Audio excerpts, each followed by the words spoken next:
Olá, eu sou Hamilton Sobreira, sejam bem-vindos ao programa Sociedade e Direito, um programa do canal 14 da Multiplay TV Universitária. Esse programa é gravado no estúdio Manuelito Eduardo Campos, da Faculdade da Grande Fortaleza. Bem, hoje nós convidamos a doutora Ana Paula Araújo Holanda, a doutora é professora e também presidente da Comissão de Ensino Jurídicos da OAB Ceará. A gente vai trazer um tema bastante interessante, um tema até inspirador, que a gente vai conversar sobre um cearense ilustre, foi praticamente o cearense do século passado, um inovador na sua época, que até hoje a gente tem reflexos de sua cultura, na cultura jurídica do Brasil, do mundo, especificamente do nosso Ceará. A gente vai conversar sobre Clóvis Bevilacqua. Doutora Ana Paula, seja muito bem-vinda ao nosso programa. É uma conversa hoje um pouco à vontade, né, de um cearense, de um prata da casa. E eu vou começar perguntando quem é esse cara, né? Quem é o Clóvis Bevilacqua para a gente? Né? Professor Hamilton, muito obrigada pelo convite. Para nós é uma honra falar do nosso querido Clóvis. Por que eu falo querido Clóvis? Quando a gente começa a estudar com o Clóvis, sobre Clóvis Bevilacqua, esse grande civilista cearense, nascido em Viçosa, antigamente chamava-se só Viçosa, depois é que passou a ser Viçosa do Ceará. De Viçosa ele foi para Sobral, de Sobral Fortaleza, Fortaleza Rio de Janeiro. Mas quando a gente começa a perquirir a vida do Clóvis Bevilacqua, a gente começa a ver um ser humano de uma humanidade, de uma grandeza interior fantástica. Tanto é que os amigos dele à época não chamavam só Clóvis ou Clóvis Bevilacqua, diziam o meigo Clóvis. Nossa. Pela candura com que ele se relacionava com as pessoas e com os animais. Ele tinha uma relação também muito interessante com os animais. Tanto que quando ele vem a falecer, na sua casa no Rio de Janeiro, a casa era repleta de animais. Tinha pássaros, tinha galos, galinhas, cachorros, gatos, tartarugas, porque ele era um ser humano ímpar, de um coração fantástico. Então ele é encantador. É interessante a gente saber um pouco dessas bases dele, talvez até um pouco de bases franciscanas, né, que a gente aprende aí nas culturas teológicas, tem influenciado a ele ser quem ele chegou a ser. E sem dar tanta importância a ser quem era, né, realmente. O Clóvis tem uma coisa, você falou aí, franciscana, é bem interessante. A vida de Clóvis é uma vida bem atípica. E ele vem a falecer no dia 4 de outubro, que é exatamente o dia de São Francisco. Ele teve uma vida franciscana em todos os sentidos, por essa relação muito carinhosa, muito afetiva com os animais, e o próprio modelo de vida desprendido economicamente. Clóvis Bevilacqua passou a vida dele inteira dando pareceres e nunca cobrava. As pessoas depois é que chegavam lá e faziam as contribuições. Ele fez vários pareceres de graça. A vida dele era uma vida muito simples, com a família e com as filhas. Hoje está lá no Rio de Janeiro as netas. E a casa dele era uma casa muito simples, que ele fazia questão de ser uma casa aberta ao público. Então você chegava lá, os alunos dele, os amigos dele, os juristas, os filósofos da época, todos almoçavam junto com ele. Tinha-se o hábito no Rio de Janeiro de se ir ter na casa de Clóvis, ou seja, almoçar com o Clóvis. E ele era tão, de uma simplicidade, de uma candura tão grande, que ele reservava a mesa de jantar para os convidados. Ele almoçava na cozinha junto com os animais. Engraçado. O grande jurista brasileiro almoçava com os animais. Então, assim, a gente tem um homem meigo, conforme os amigos conversaram, um homem simples, mas um homem também de letras, né? Sim. Letrado. Ele conseguiu equilibrar, me parece muito bem, esses dois pontos, o externo e talvez o interno. Quando é que ele começou a despertar para a academia jurídica, doutor? Ele foi diretamente para o direito, ele foi através da literatura. Como é que ele chegou a esse ponto que ele chegou? Clóvis é tão atípico em tudo. Ele inicia sua vida de estudos através do pai. Então, com o pai, ele começa a estudar latim, começa a estudar português. É importante que se diga que era padre, né? Isso, o pai era padre. Imagine sua época, né? Em Sobral, na época que ele começa a estudar com o pai. E o pai é que o introduz na língua portuguesa, no latim, no francês, isso aos 10 anos de idade. Depois ali ele continua seus estudos, depois vem para a Fortaleza e se mantém ainda em contatos com a literatura. Na época que ele estuda no Liceu do Ceará, ele cria jornais, ele faz toda uma ebulição das chamadas tertúlias literárias. Então, Clóvis, ele foi para o direito porque naquela época existia o quê? Faculdade de Medicina, Faculdade de Direito, Belas Artes. Você não tinha muitos cursos como nós temos hoje. Hoje nós temos várias instituições de ensino e vários cursos. Na época não tinha. Então ele vai para o direito, mas ele vai para o direito encantado com a literatura.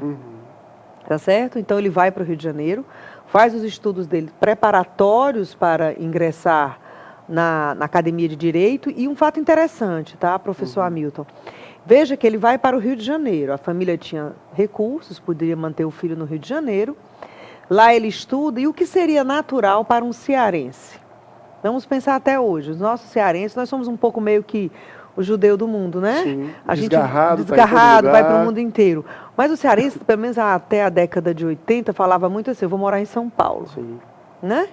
Então podia pensar assim, que seria óbvio para um cearense do interior do Ceará dizer, não, eu vou fazer direito nas Arcadas de São Paulo, no Largo de São Francisco. Ele já estava no Rio de Janeiro.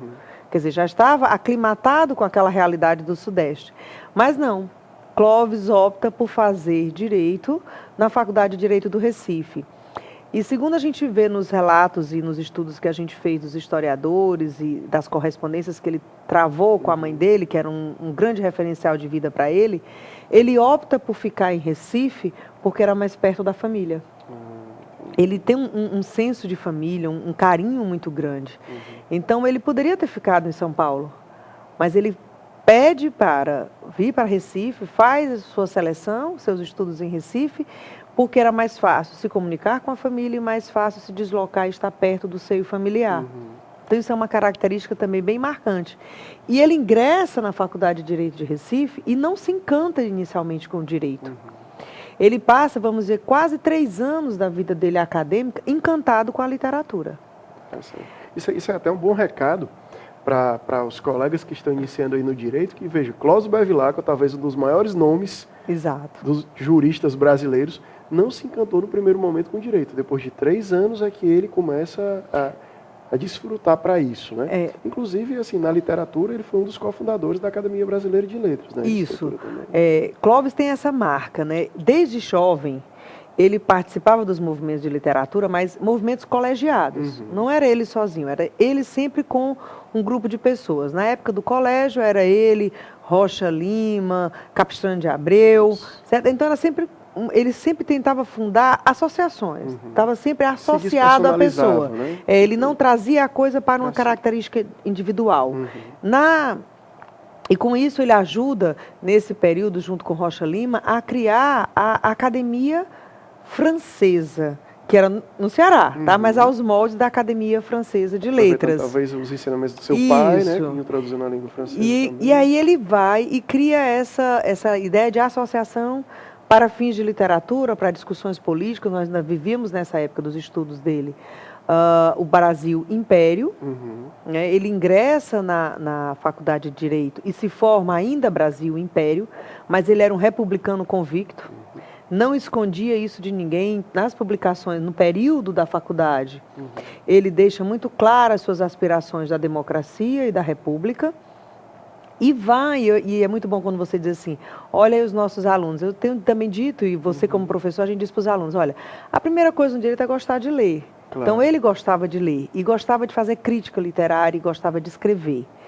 Ele se encanta com o direito quando ele se encontra com a obra de um jurista alemão, o Iring, através de um outro nordestino que introduz a doutrina germânica em Recife, que é Tobias Barreto.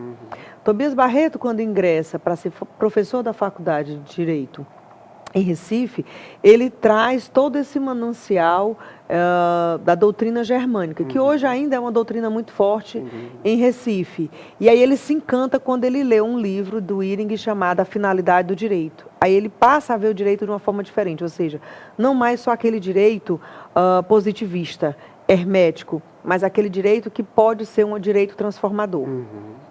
Aí ele, a partir daí, como o Iring também era um civilista, ele vai para os caminhos do direito civil. E logo assim que se forma, ele publica um livro chamado A Filosofia do Direito. Mas, em seguida, ele continua imerso nos estudos do direito civil. Então, aí é o que é o grande encantamento. Através de Tobias Barreto, através da doutrina germânica, é que ele se encontra com o direito. E não sai mais, mas também não deixa a literatura. Vamos pensar bem, Clóvis, ele é um ser humano multifacetário. Né? Ele fica na literatura esse tempo todo, ajuda a fundar a Academia Brasileira de Letras, certo? Participou do Instituto Histórico e Geográfico aqui do Ceará também. Participou do movimento A Padaria Espiritual. Participa também da fundação da Academia Francesa. Quer dizer, ele é um ser humano bem atípico e bem plural em conhecimento. A gente tem um jurista, tem um filósofo, tem um legislador. Tem um sociólogo, tá? Porque ele estudava muito as questões das distorções dentro do seio social. Tanto é que ele publica também um livro, e olha, talvez a novidade para algumas pessoas que só veem o Clóvis como civilista. Ele publica um livro de direito penal, ele publica um livro de criminologia do direito. Que à época se pouco se uma comentava, grande revolução à época. Durkheim ainda não tinha publicado as obras sobre o suicídio. E ele publica um livro sobre criminologia e depois ele tem textos sobre suicídio. Coisa. Entendeu? Então ele tem assim eu diria que ele é um transgressor da ciência, porque ele versa em várias ciências. Ele versa na literatura, ele versa na filosofia, versa na sociologia, aí se encanta pelo direito civil, e claro, aí a partir daí ele vive uma vida até a morte no direito civil, mas namora com o direito criminal, publica várias obras em direito internacional. A impressão que eu tenho é que ele é um renascentista que nasceu fora da época, não é? E assim, uma pessoa que eu imagino, e eu queria ter tido essa oportunidade de conhecê-lo, mas os nossos tempos foram diferentes, que ele era um leitor quanto mais um apaixonado. Né? Conversando com a neta dele, uma das coisas que ela me disse é que a visão que ela lembra do avô é que ele amanhecia e anoitecia estudando. Amanhecia e anoitecia lendo e elaborando pareceres.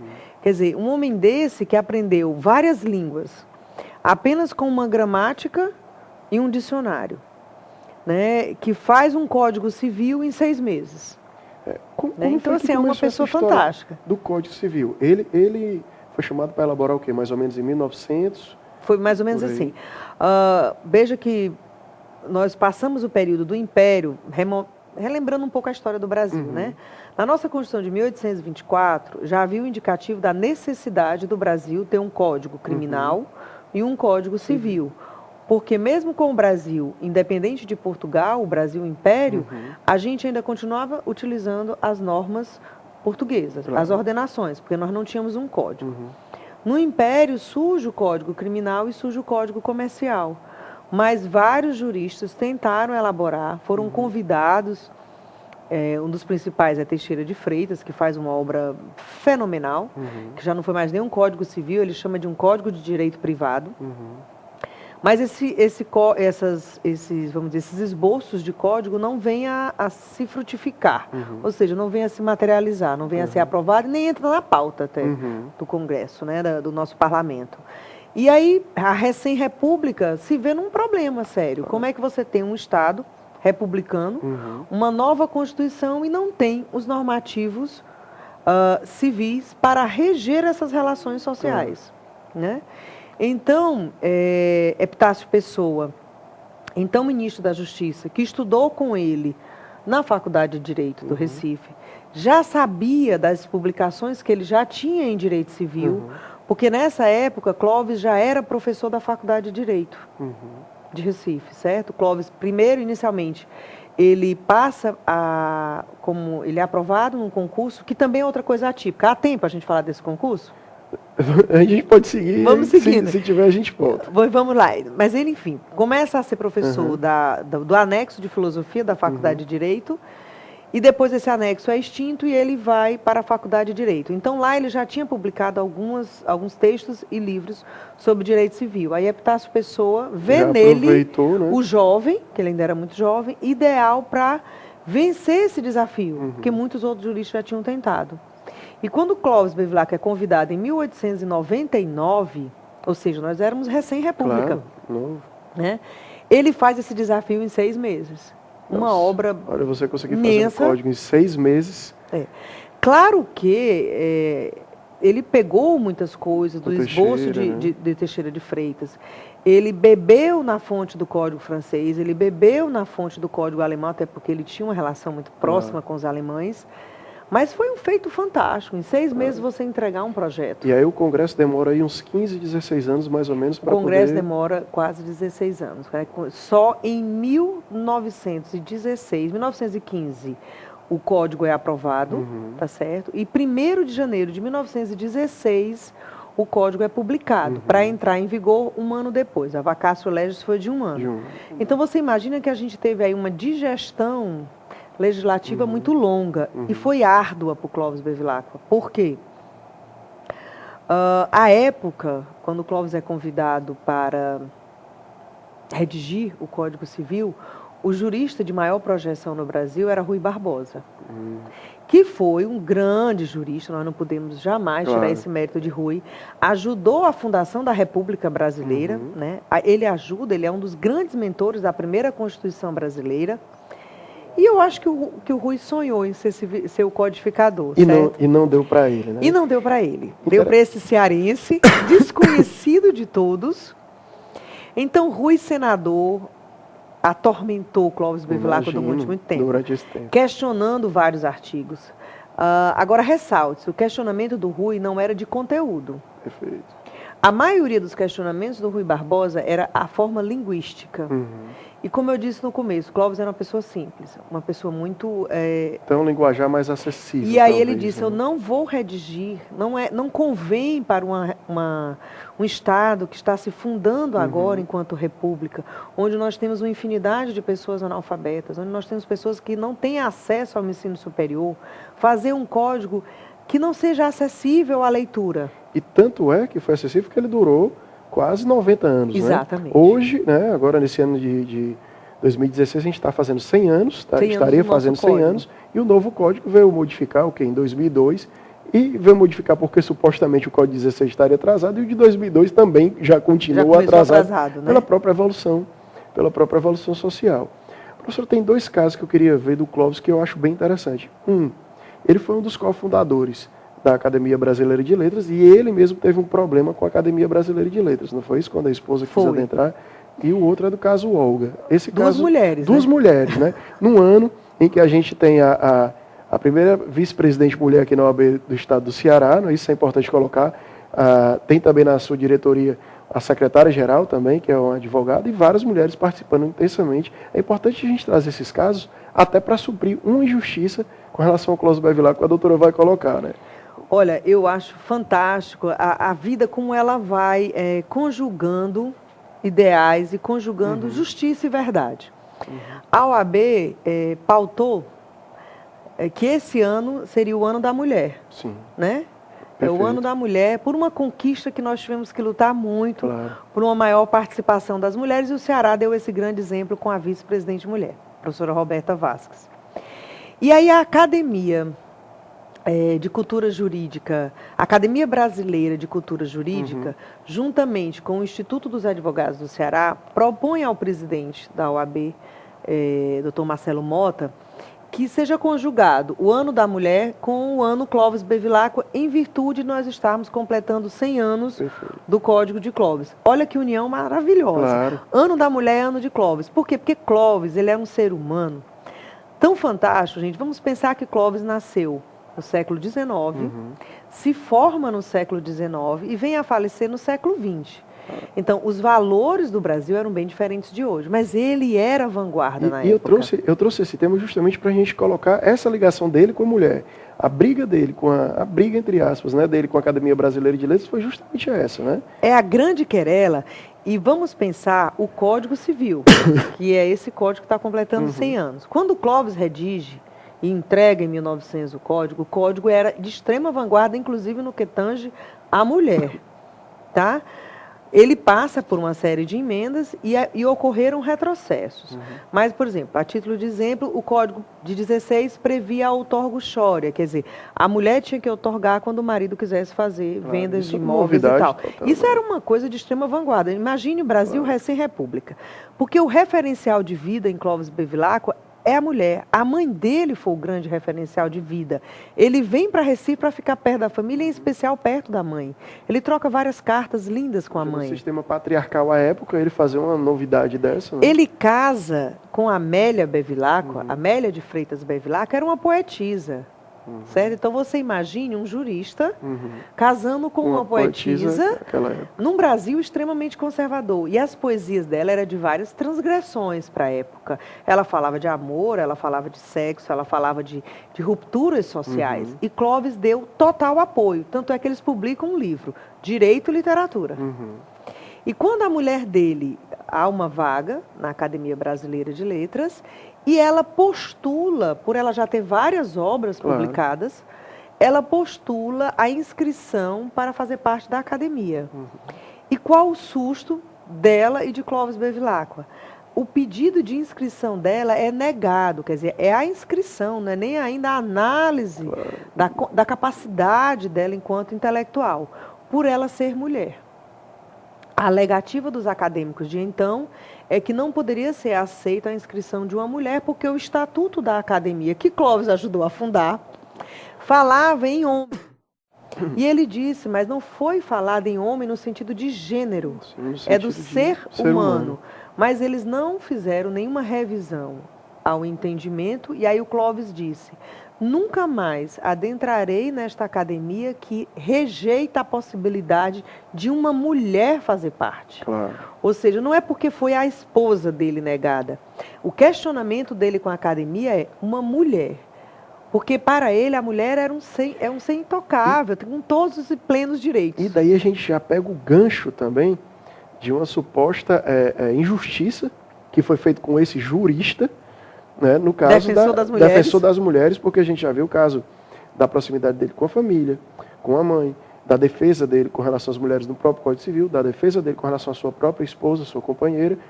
E nós tivemos um caso em que foi dito, né, em um determinado filme, um livro, com relação ao parecer dele, no caso da Olga Benário. Olga Benário, esposa de Luiz Carlos Prestes.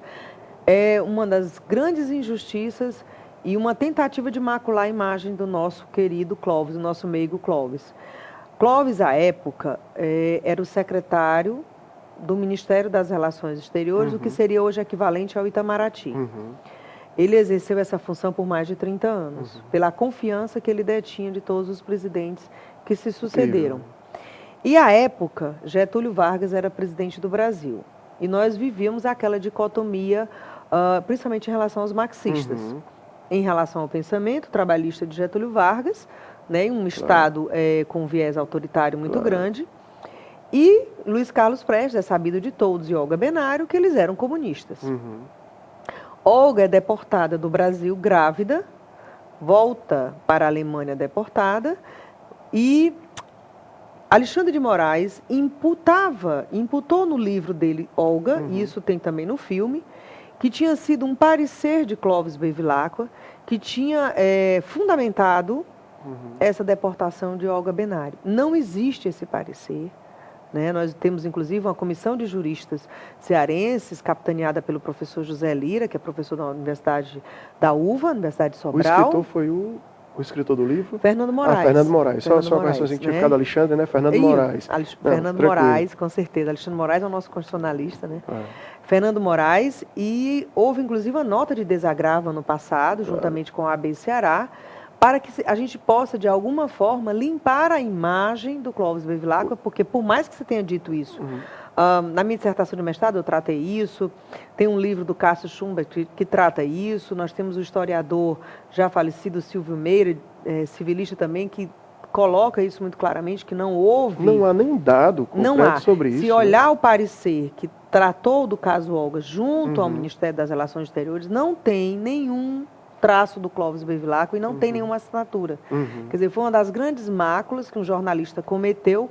Talvez ele tenha deduzido, porque ele era o secretário, e aí o Getúlio Vargas tenha pedido um parecer. Mas não, foi uma decisão unilateral. Própria, né? Uma decisão política própria. E assim, vamos imaginar que uma pessoa como o Clóvis Bevilacqua, que tem essa vida de extrema simplicidade, sempre voltado para a família, tem a mãe como referência. Casou com uma mulher libertária para a época. Tendo os bons reincidentes de proteção à mulher. Isso, casou com uma poetisa libertária fantástica, Amélia Bevilacqua, piauiense.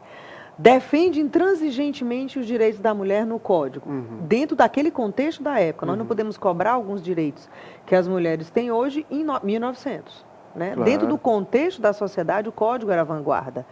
Defende intransigentemente o acesso, o ingresso de uma mulher à Academia Brasileira de Letras, que depois só vem a ocorrer com uma cearense. Ainda bem que vai uma cearense para lá, a primeira Dona mulher, Raquel. Raquel de Queiroz, né? Então, jamais um homem desse daria um parecer favorável à deportação de uma mulher grávida. Claro, sem dúvida. Não estou aqui dizendo que ele não era, ele era um liberal. Ele nunca deixou, ele nunca escondeu a fundamentação política dele. Ele era um liberal, republicano, desde as suas origens no Brasil Império, quando publicava. Mas ele jamais deportaria uma mulher, e muito menos grávida. É importante a gente corrigir essas distorções literárias, né, que por deduções se chegam a uma situação E se dessa. publica, e esse Claro, livro e se já toma foi como verdade, reeditado né? várias vezes, o que é Claro, um e se toma crime como para o Clóvis verdade. Bevilacqua, né?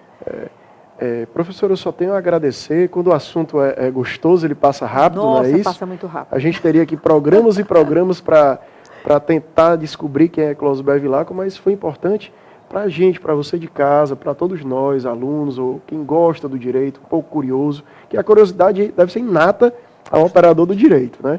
Então, assim, a gente teve um pouco aí do retrato do jurista, do filósofo, do sociólogo e do meigo, do cidadão, do cara humilde, do cara que gosta de animais e sobretudo daquele cearense que não perdeu suas raízes, né, e que expandiu o nome do Ceará para o Brasil e, por que não dizer, para o mundo. Professora, por gentileza, 30 segundos para todos Peço nós. aos alunos, então, de Direito que revisitem as obras de Clóvis Bevilacqua. Os alunos de todas as universidades do Ceará, as instituições de ensino superior, que tenham em Clóvis um norte, porque ele é um jurista, para cima de tudo, um ser humano fantástico. E que, por vezes, se passou na história e a gente esquece que o Ceará tem esse jurista que até hoje é estudado em algumas universidades da Alemanha, pelo seu brilho, pela sua potência intelectual. Então, nossos estudantes, revisitem Clóvis Bevilacqua e tenham nele um referencial de vida para as futuras atividades profissionais de vocês. Essa é a minha mensagem. Amem o Clóvis. Obrigado, professora. A vocês de casa também, meu muito obrigado por nos acompanhar no dia de hoje. Caso queiram entrar em contato com a gente, faça através das redes sociais, do Facebook, do Twitter, é @faculdadefgf. Até a próxima.